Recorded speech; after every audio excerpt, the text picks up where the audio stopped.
The carriage came up the Wexford Road at dusk, and the woman at the nursery window did not move from it, though every reason she had ever learned told her to step back into the shadow of the curtain. She had taught herself a great many small disciplines in the 2 years she had lived inside this house, under a name that was not her own, and the chief among them was this. When a gentleman's carriage turned in at the gates of Harrowmere, she was no one. She was the caretaker. She was the plain woman in grey, who saw to the linens and the little boy and the cold rooms that were never opened. And gentlemen did not look twice at such women. And that suited her, for to be looked at twice was to be undone. Yet she stood at the glass with the child's small hand warm in hers. And she watched the carriage, and her own heart did a thing it had no business doing. It recognized the set of the shoulders inside the carriage window before her mind would consent to the word. The boy beside her was 4 years old, fair as wheat, with a serious mouth that he had not got from her. "Is it a visitor, Mrs. Coke?" he asked, for that was the name the house knew her by, and she had answered to it so long that it scarcely cut her now. She said it was likely the new steward come about the rents, and she said it lightly, and she drew him back from the window with hands that had begun, very faintly, to shake. Below in the courtyard a man stepped down from the carriage into the last gold of the autumn light, and he stood a moment with one hand on the door as a man does who is not certain the ground will hold him, and then he lifted his face to the front of the manor, and Eleanor Vane, who had been 3 years a widow and 2 years a ghost, looked down upon her living husband and understood that the long quiet had ended. She did not faint. She had read, in the cheaper sort of novel of women who fainted at such turns, and she had always privately thought it a great waste of a moment one would never have again. Instead, she pressed her son's hand and led him to the little fire and bid him build his tower of wooden blocks higher than the last, and she went out into the corridor and stood with her back against the cold paneling, and breathed as though breathing were a task she had been set and must not fail. "Stay with me through this one. You will want to be here when she crosses the room." He was alive. The report had been wrong, or the report had been a lie. And after 2 years, she had stopped asking which, because both answers led to the same locked door. He was alive, and he did not know. Her name was Vane, and he did not know the boy by the fire was his. To understand how a wife came to haunt her own husband's house, you must go back to the spring of the year the war took him. Eleanor had been 19, the only daughter of a country surgeon with more learning than fortune, and Adrian Hartwell had been a captain of 27 with a commission, a modest competence, and an aunt who governed his prospects as though they were a regiment. They had married in the small grey church at Wexford, with the hawthorn out, against the loud and reasoned objections of Lady Margaret Hartwell, who had wanted her nephew matched to land and connection, and who had said, in the vestry itself, with the ink not yet dry, that the surgeon's daughter would be the ruin of him. Eleanor had heard it. She had folded the words away and said nothing, because she had learned young that the things said over a woman in a low, certain voice are not arguments to be won, but whether to be endured. 2. For 1 year, she had been happy, past her own believing. Then the dispatches came thicker, and the regiment was ordered to the peninsula, and Adrian had stood in the doorway of their 2 rented rooms, in his new dark coat, and told her he would come back to her if the whole French line stood between them. She had been 3 months gone with child, and had not yet told him, meaning to write it in a letter he might carry next to his heart, and she had told him instead, on the threshold, because she could not bear that he should sail not knowing. She would remember all her life the way his face had changed. Not lit, exactly. Opened. As a shuttered window is opened. He had pressed his mouth to her hair and said her name twice, "Lo," and then the cart had come, and he had gone. And that was the last she had of him whole. The boy was born in the deep of winter, while the snow stood against the door, and Eleanor named him Thomas for her father, and wrote the news to Adrian in a letter she sent by every means she could contrive. Whether any of those letters crossed the water, she never knew. What crossed back to her in the second spring was a single line in the Gazette and a visit from Lady Margaret's man of business. The line said that Captain Hartwell was among the missing, after an action whose name Eleanor could not afterward bear to hear spoken.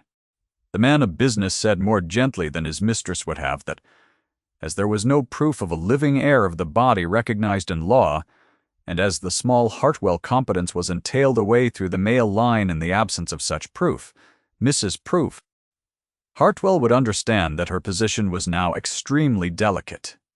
Eleanor had sat very straight in the borrowed chair, and had understood perfectly. They did not believe in Thomas. Or rather, they had decided not to. Cut. A surgeon's daughter with a winter baby, and no husband to swear to it, was to the season, and to the law, as Lady Margaret meant to wield it, a problem to be solved, and not a mother to be provided for. What followed was done quietly, as the cruelest things in that world were always done quietly. Eleanor was not turned into the road with curses. She was simply by degrees erased. The rooms were given up. The small pension that might have been hers was tangled in a question of proofs that could not, it seemed, ever be quite answered.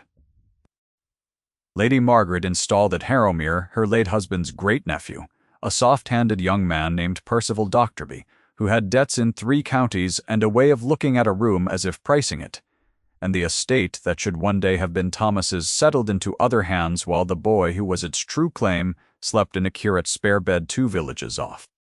Fatherless and in every paper that mattered, non-existent. She might have gone to her father's people. She might have thrown herself on the parish. Instead, in the autumn after the Gazette, Eleanor did the thing that no one expected of a quiet woman, the thing that was either the bravest act of her life or the maddest, and she was never afterward certain it was not both. She heard that Harrowmere wanted a caretaker, a respectable widow, to mind the closed house and the child of the late steward's sister, a small fair boy left orphaned. The child was her own Thomas, placed there by a kindly curate who knew only half the truth and meant it for the best. And so Eleanor Vane, who had been Eleanor Hartwell, put on grey, called herself Mrs. Coke after her mother's maiden name, and walked back into the house her son should have inherited as a servant, that she might at least sleep under the same roof as her child, and watch him grow. Lady Margaret, who came twice a year, and never once truly looked at the caretaker, did not know her. No one knew her. She had made herself into furniture, and furniture is the safest thing a dispossessed woman can be. That this could not last, she had always known.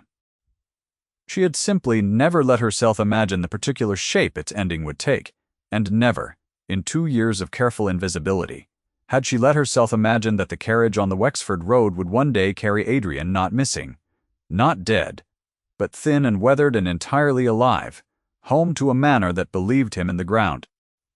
He was shown into the great hall by the underfootman, who did not know what to do with a dead man, and so did the only thing footmen are trained for, which was to bow and fetch the master of the house. The master of the house was Percival, and Eleanor, listening from the gallery with her son's hand in hers and her own pulse loud in her ears, heard the soft-handed young man come down and check upon the stair as though he had walked into cold water. "There must be some mistake," she heard Percival say, and his voice had gone high.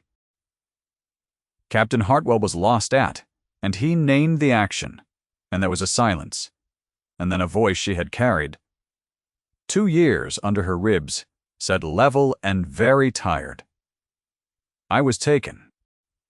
I was 3 months in a French farmhouse with a fever, and another year getting home through country that did not much want an Englishman in it. I am not lost, Mr. Goppa. I am standing in my own hall. Where is my aunt?" Eleanor drew Thomas back from the gallery rail. Below, the dead man asked for his aunt, and the living thief stammered. And somewhere a clock that had been wound by her own hand that morning counted the seconds with great indifference. She knew she ought to feel only joy, and some part of her did, a wild and frightening gladness that pressed against the inside of her chest like a bird against a pain. Layered over, the joy was a colder knowledge. If Adrian was alive, then everything Lady Margaret had built was raised upon a falsehood, and people who have built upon falsehoods do not give up the ground gently. The danger in the house had not lessened with his return, It had doubled. For 3 days he did not see her.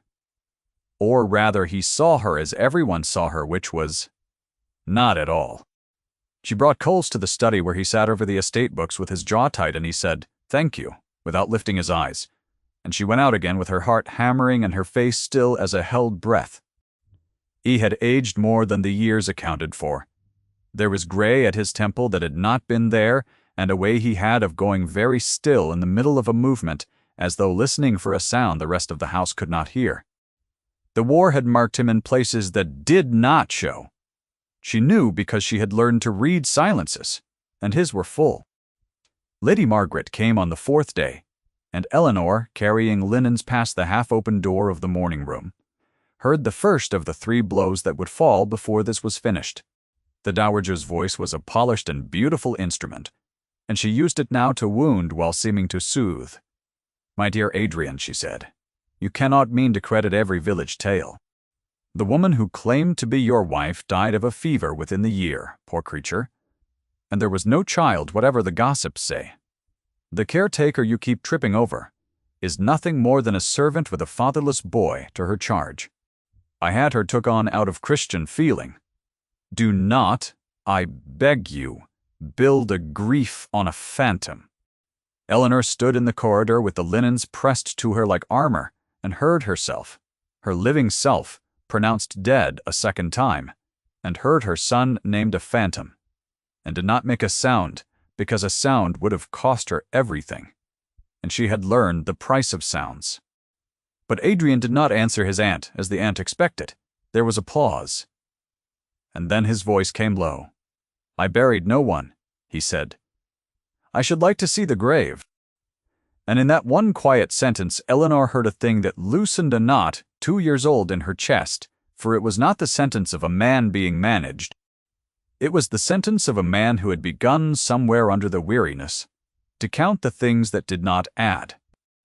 That night she could not keep from the long gallery, where the portraits of dead Hartwells hung in the dark, and where she had got into the habit, in her loneliest hours, of standing before the empty space at the end of the row. The place where a portrait of the lost captain had never been hung because Lady Margaret had judged the expense unwarranted for a man with no heir.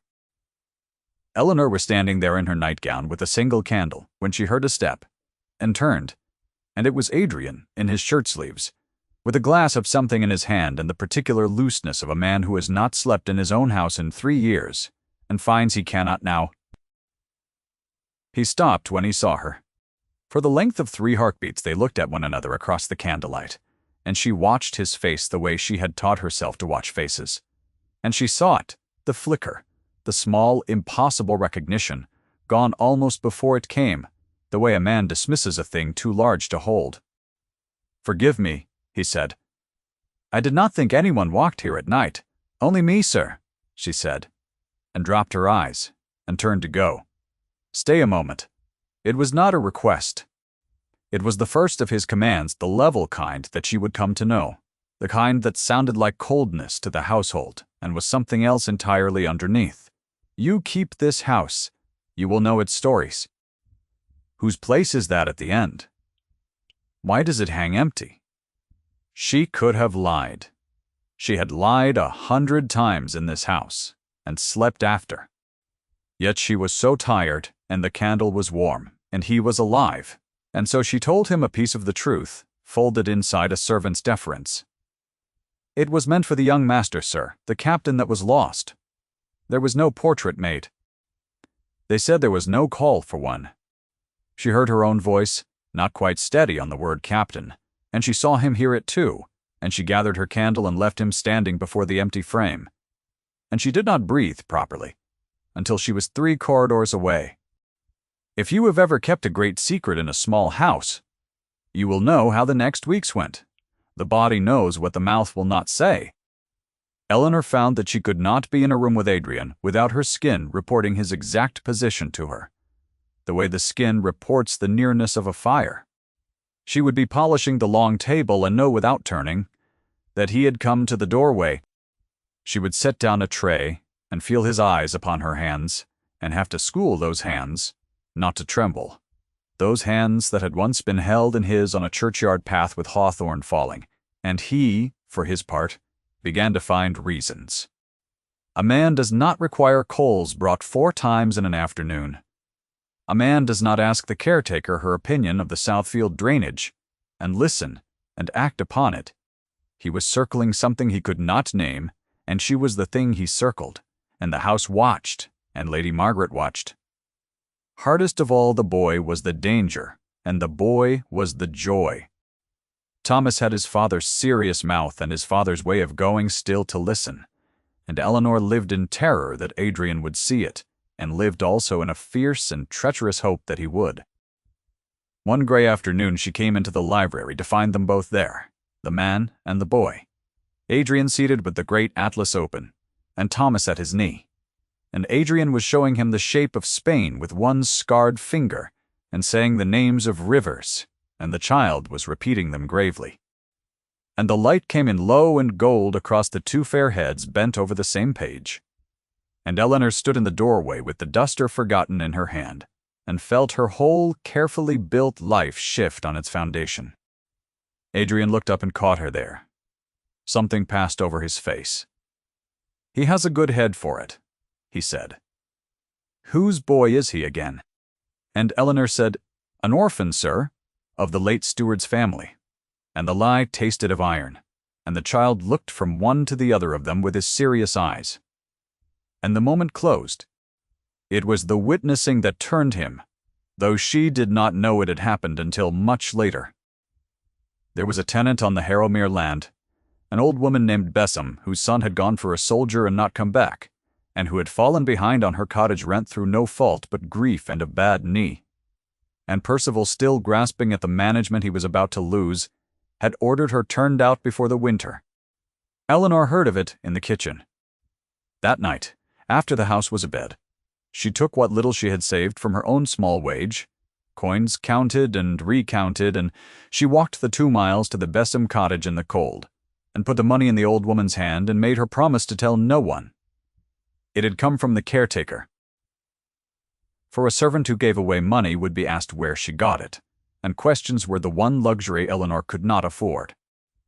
What she did not know was that Adrian, sleepless again, had seen the gray figure cross the moonlit court, and had followed at a distance, soldier quiet, and had stood outside the cottage window and watched a servant with empty pockets give away her winter to a stranger and ask for nothing, not even to be known for it. He had gone home before she did and said not one word. A man who has spent 3 years among people grasping for advantage does not forget the sight of someone giving it away in the dark. The dowager, sensing the ground move, struck harder. She brought to Harrowmere a guest, a Miss Augusta Fenwick, the daughter of a baronet, with a dowry of £15,000 and a complexion like the inside of a shell, and she arranged matters so that Miss Fenwick was always at Adrian's elbow, at dinner on the terrace, in the carriage to church. "You have been 3 years from civilized company," Lady Margaret told her nephew, in the same low, certain voice that had once pronounced a marriage a ruin. "You will want a proper match. Now a wife of family, to put the estate in order and silence the foolish talk. Miss Fenwick is everything suitable." And to Eleanor, in passing, in the cold tone she used for furniture, she said the second voicing of the thing, the dismissal that the house had agreed upon. "Mrs. Coke, see that the good rooms are aired for Miss Fenwick. She will be mistress here before the year is out, and a mistress notices dust. You are, after all, nothing more than a caretaker. Pray remember it." Eleanor curtsied and aired the rooms, and folded the words away with all the others. And that night she held her sleeping son and let herself weep without sound, which is a thing a person can learn to do, and which costs more than the loud kind. Here is what the household did not know, and what Eleanor herself had only pieced together from a letter she had never been meant to read. In the 2nd year of her ghosthood, sorting papers in the study, she was charged to keep dusted. She had found among Lady Margaret's correspondence a draft of the very letter that had gone to the War Office, a letter that had pressed, with a widow's grief and a great lady's authority, for Captain Hartwell to be confirmed dead, and the matter of his marriage, and any issue to be set permanently aside, the better, the letter said, to spare the family the embarrassment of an unsuitable connection, and to settle the succession upon a gentleman of proper birth. Lady Margaret had not merely profited from a false report, she had labored to make a true man dead on paper, and a true child unborn, because a living wife of low fortune was an inconvenience, and a dead one was a tidy grief. Eleanor had copied that letter out by hand, in the dark, and had hidden the copy beneath a loose board in the nursery, and had told herself it was only prudence, only a thing kept in case, and had not let herself ask in case of what. Now she knew, in case of what. She knew it the morning she came upon Adrian alone in the gallery again, before the empty frame, and found him not looking at the frame, but at a small object in his palm. It was a locket of chipped blue enamel, the cheap kind a poor surgeon's daughter might own. And Eleanor's breath went out of her all at once, because she knew that locket. She had pressed it into his hand on the threshold the day he sailed, with a curl of her hair inside it, so that he would carry something of her next to his heart. She had thought it lost with him. She had mourned that small blue thing as she had mourned the man. And here it was in his living hand, and his thumb moved over the chip in the enamel the way a man's thumb moves over a thing he has carried through fever and frost and the long road home, and he looked up and saw her see it. This was the midpoint, the hinge on which the whole long matter turned, and it turned in silence. He did not speak. She did not speak. He had been watching her face when she saw the locket, and she had not been quick enough. And the truth he had been circling for weeks came at last to rest. She saw it arrive in him the way you see weather arrive, across a valley, the whole light changing. His hand closed slowly around the locket. "My wife gave me this," he said very low, "the day I sailed. She told me to keep it next to my heart. I kept it through 3 years and a war and a fever that took men stronger than I. They told me she was dead. They told me there was no child." He stopped. The next words he spoke not as a master to a servant, but as a man stepping off the edge of the known world. "What is your name?" "Your true name." "Not the one this house calls you." And Eleanor, who had answered to Mrs. Start, cook through 2 years of erasure, who had made herself furniture to stay near her child, found that she could not lie to this one face in this one moment, though the lie was the whole architecture of her safety. "Eleanor," she said. The word came out cracked. "My name is Eleanor." He did not move toward her. That was the thing she would remember, that he held himself entirely still, as though she were a fire he had been too long cold to trust. "And the boy," he said. "His name is Thomas," she said. "For my father. He was born in the winter, in the snow. I wrote to you. I wrote to you every way I could find. And then, because the dam was down, the rest came not as a speech, but as a flood broken into pieces. The Gazette, the man of business, the proofs that could never be answered, the gray dress, the false name, the 2 years of bringing coals to her own husband and calling him sir." He listened without a word. When she had finished, he turned away from her and stood looking at the empty frame at the end of the row. And his shoulders were not still now, and she understood that she was watching a strong man hold himself together by main force, and she did not go to him because the household might pass at any moment, and even now, even with her name spoken at last, the old caution had its hand at her throat. "Come inside," he said at last, though they were already inside, and she understood the command for what it was, the first of his protections worn as an order. "You will come to the study where there is a fire, and you will sit, and you will eat something, and you will tell me all of it from the beginning. You have been carrying this alone long enough." And he went out before her so that no one should see them leave the gallery together, which was, she understood, a thing done to shield her and not himself, and she followed 3 paces behind in her gray dress like the servant she had taught the house she was, and her heart was a wild and frightening gladness pressing at the pain. What he learned in the study by the fire that night cannot be set down as a simple list, for it was not a simple thing. He learned that he had a son. He learned that his aunt had not been merely glad of his death, but had worked for it on paper, and Eleanor brought up from beneath the nursery board the copied letter and laid it in his hands, and watched his face as he read his own death pressed for, in a great lady's elegant hand. He learned that the woman bringing his coals these 4 days had been his wife, sleeping under his roof, swallowing the word "sir" 300 times, rather than risk the boy. And Eleanor, on her side, learned the shape of his wound, which he gave her not all at once, but in the low, broken pieces a soldier gives such things. He had not been afraid of dying in the French farmhouse. He had been afraid, in the fever, of having left her with nothing and no word, of having sailed away and let the cart take him before he could make her safe, and that fear had become a kind of haunting, a thing that walked beside him through the whole long road home. The certainty that he had failed, the one person he had sworn the French line itself would not keep him from. To find her not dead but living, and erased and brave past his deserving, was to have the wound torn open and the cure laid in it at the same moment. You have been very patient, and I will not keep you long from the turn. Press the small bell beneath this if the story has found you.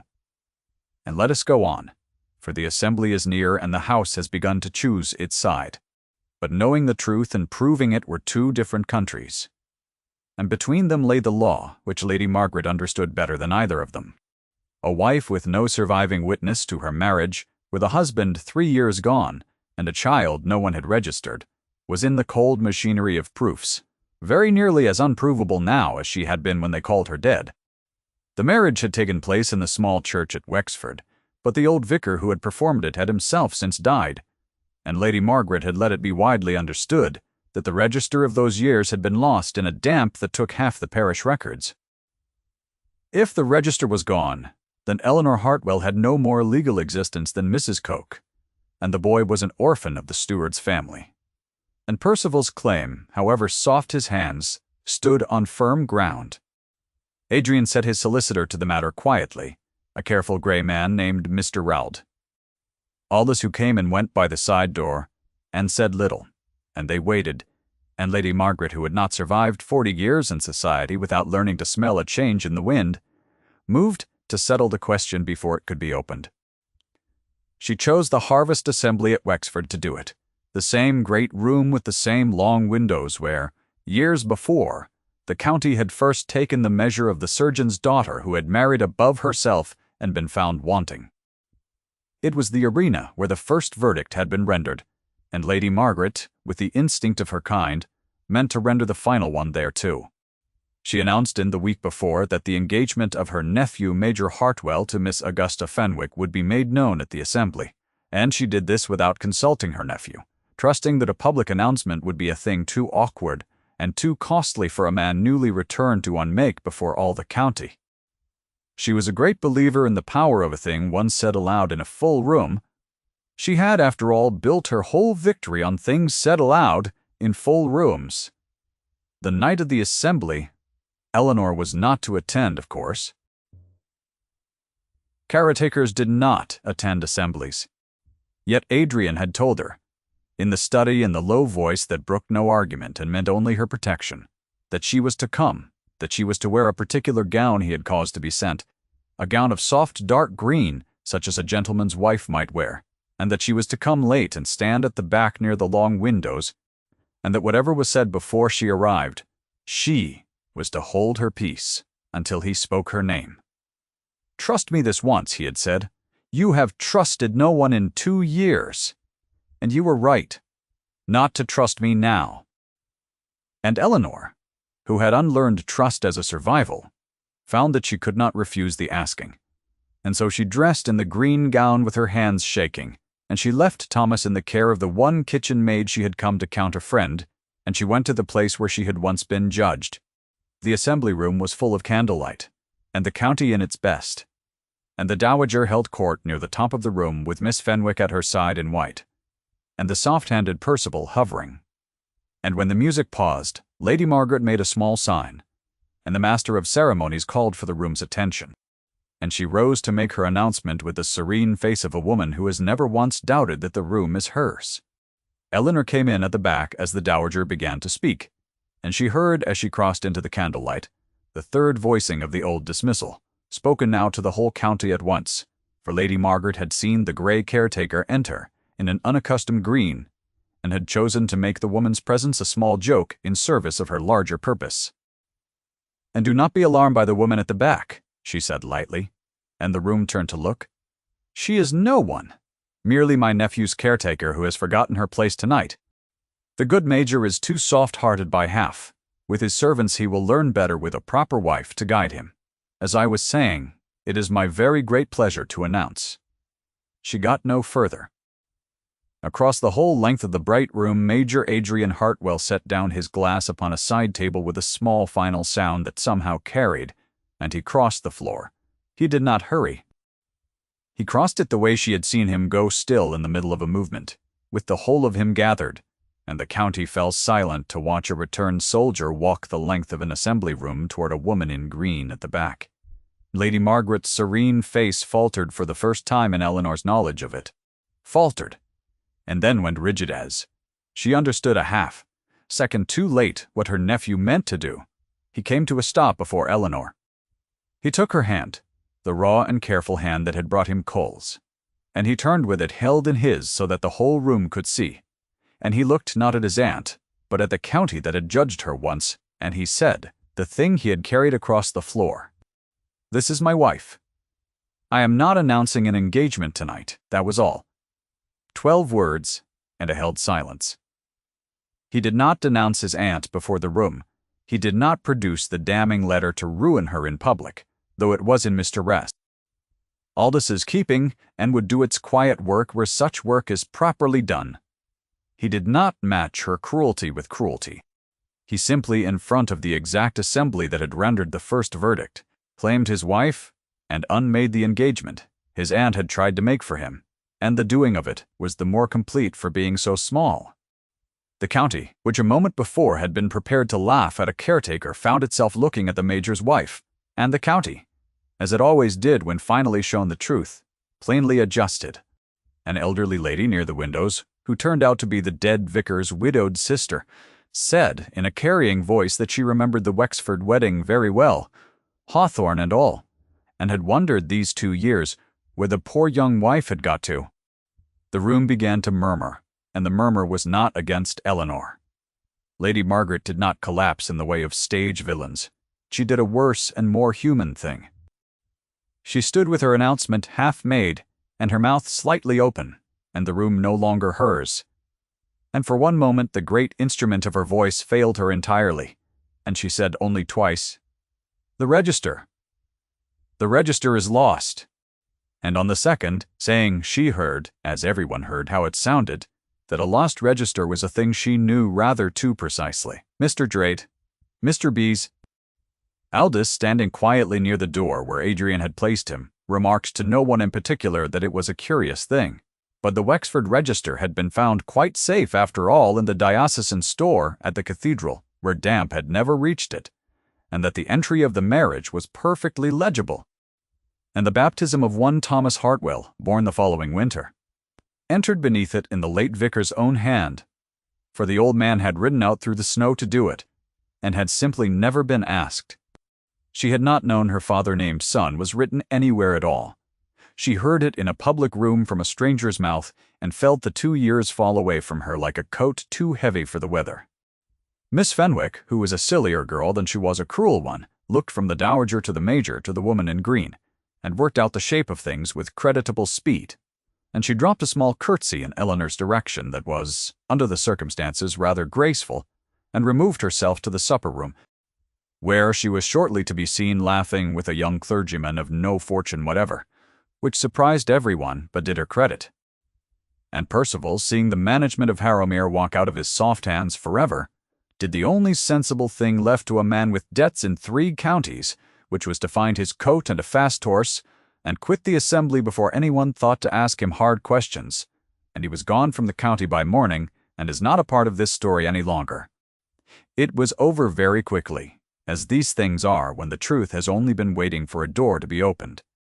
Adrian did not let it end in the public room, for he had learned, in 3 years among people who lived for public rooms, that the things that matter are mended in private ones.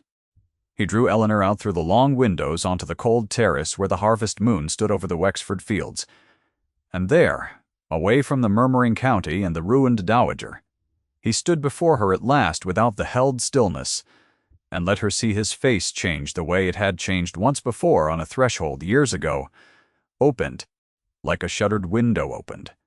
"I have spent 3 years," he said, "telling myself the thing I most regretted was leaving you without a word. I was wrong.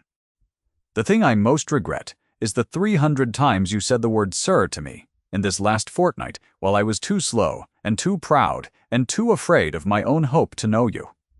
I knew you the first night in the gallery. I told myself I was a fool. A man does not see his dead wife in the caretaker's face and stay sane. So I called it grief, and I let you bring me coals." His voice was not level now. "Forgive me that I needed a blue locket to believe my own eyes." And Eleanor, who had not been touched with tenderness in 2 years, who had taught her body to be furniture and her face to be still, found that the stillness would not hold, and she lifted her raw, careful hand and laid it for the first time against the weathered face of her living husband, and felt the warmth of him, the actual living warmth. "Against her palm I did not want to be believed," she said. "I wanted to be near him. Near you. If you came, I told myself I had given up everything but that, and that it was enough." Her thumb moved over the gray at his temple. "It was not enough. I knew it was not enough every time you said thank you, and did not know me." He turned his face into her hand. He did not kiss her. Not yet. Not on the cold terrace with the county at the windows, for they had both spent too long learning the cost of being seen to forget it, in an hour.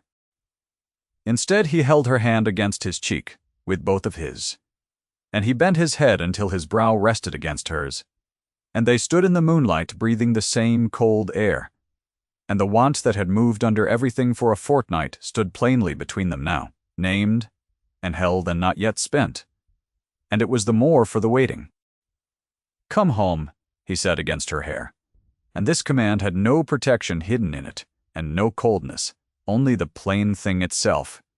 "Come home to Harrowmere as its mistress, and never call me sir again." They did not marry, for they were married already, and had been these 5 years, in a church with the hawthorn out, whatever a great lady had tried to make the paper say. Yet there was a kind of second wedding in the weeks that followed, quieter than the first, which was the slow restoring of a life that had been pronounced dead, and was not. Lady Margaret left Harrowmere within the month. She was not turned out with curses, any more than Eleanor had been. That was not how Adrian chose to do it. He gave her a small competence and a house in Bath, and the cold courtesy of a man who would not break his own blood in public, and he let the matter of the War Office letter rest in Mr. Brake.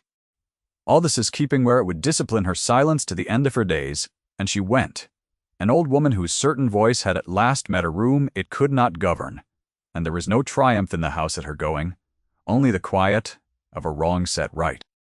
It was December again when the thing came full circle, the deep of the year, the snow standing against the door of Harrowmere as it had once stood against the door of 2 rented rooms where a boy was born in the dark.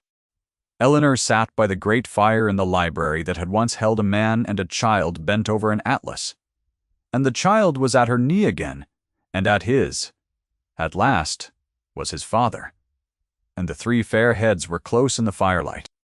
On the small table beside her lay the chipped blue locket, opened, the curl of her hair still inside it, the cheap blue enamel catching the fire, the way no diamond in that county had ever caught it, for diamonds had never been carried through a war next to a frightened man's heart. Thomas asked his father to say again the names of the rivers in Spain, and Adrian said them, the foreign names soft in the warm room, and Eleanor watched her son's serious mouth shape them after, and watched her husband's scarred finger move over the page, and felt the house settle around the 3 of them like a thing that had been holding its breath for 2 years, and might now, at last, let it go.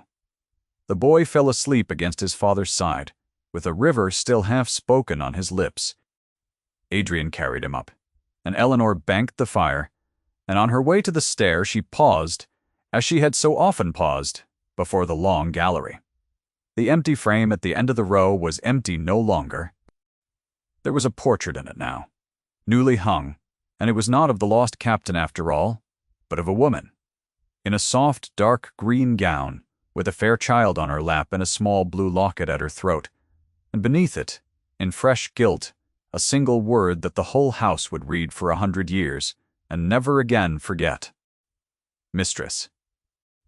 She stood before it a moment with her candle, the caretaker who had haunted her own home, and then she went up to the warm rooms where her family slept, and she did not look back, for there was no longer any need to keep watch in the dark. If Eleanor's long winter moved you, stay a moment, and tell me, before you go, the moment you felt the house let out its breath. I am glad you stayed to the end. Some stories are only worth the telling if someone is there to hear them through to the warm part, and you were here, and the fire is still burning, and that is enough.